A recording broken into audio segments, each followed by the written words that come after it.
Maraming mapagpanggap dito sa mundo. Marami ka pang hindi nalalaman tungkol sa ibang tao dahil kung akala mo'y kilala mo na talaga ang iyong mga nakakasama, ika'y magdalawang isip na dahil hindi lahat ng nakakasama, hindi lahat ng iyong nakikitang inaasta ay ang tunay na nararamdaman nila.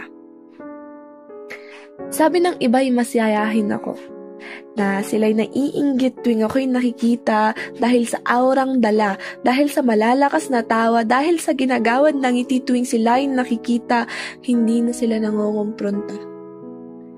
Dahil ako ay maayos sa paningin nila at yun naman talaga ang dapat nilang makita. Dahil sa likod ng malalakas na tawa ay ang problemang dinadala. Problemang ayaw kong malaman pa ng iba, kaya itatago na lang sa likod ng mga tawa ang sakit na dinadala. Kahit hindi talaga ako masaya, ako pa rin ay tatawa. Ayokong kinokompronta.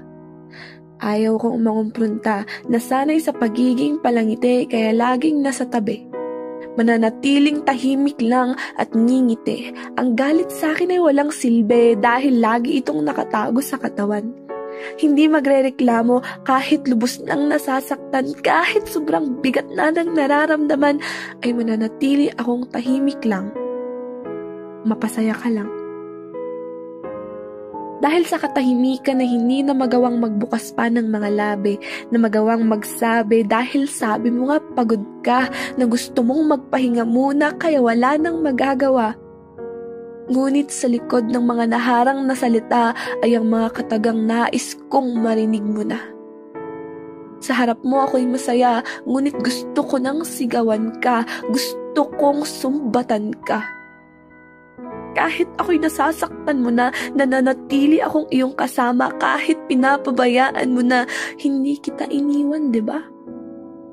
Nagpapanggap pa rin akong masaya. Ikaw ang sakin ay nagpatanga. Ikaw ang nagturo kung paano magsuot ng maskara. Ikaw ang dahilan ng mga pilit na tawa. Ikaw nang nagpawala ng tunay na kasiyahan sa mukha. Alam ko namang pagod ka, kaya nga kinakaya ko pa dahil ayoko sanang makadagdag sa pagod na iyong nadarama, dahil ayokong maabala ka, ayokong makadistorbo pa, ngunit inaalala mo rin ba ako? Naaalala mo rin ba ang sinugatan mong puso? Naaalala mo rin ba ako? Tuluyan ng natahi ang bunganga, hindi magawang makapagsalita, hinayaan naman kita dahil mahal kita. Hahayaan kita kasi akala ko kaya ko pa. Ngunit sa likod ng mga tawa, sa likod ng mga ngiting inilalabas sa tuwing ikaw ay nakikita, ang katahimikang nais kong sirain noon pa, ang pagpapanggap kong pagiging masaya at ang pagsabi ko ng kaya ko pa, ay malapit ng masira. Malapit ng masira ng tuluyan, malapit na akong mawala ng tuluyan. Pagod ka? Paano naman ang aking nadarama? Laging ikaw ang naiintindi, laging sa'yo ay nakasilbi.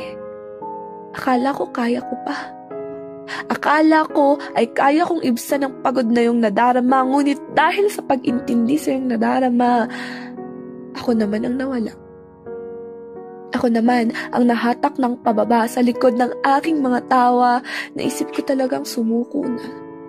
Sa likod ng katahimikan ay ang kagustuhang ikaw ay sumbatan. Sa likod ng mga katagang kaya ko pa ay ang pagod kong nadarama.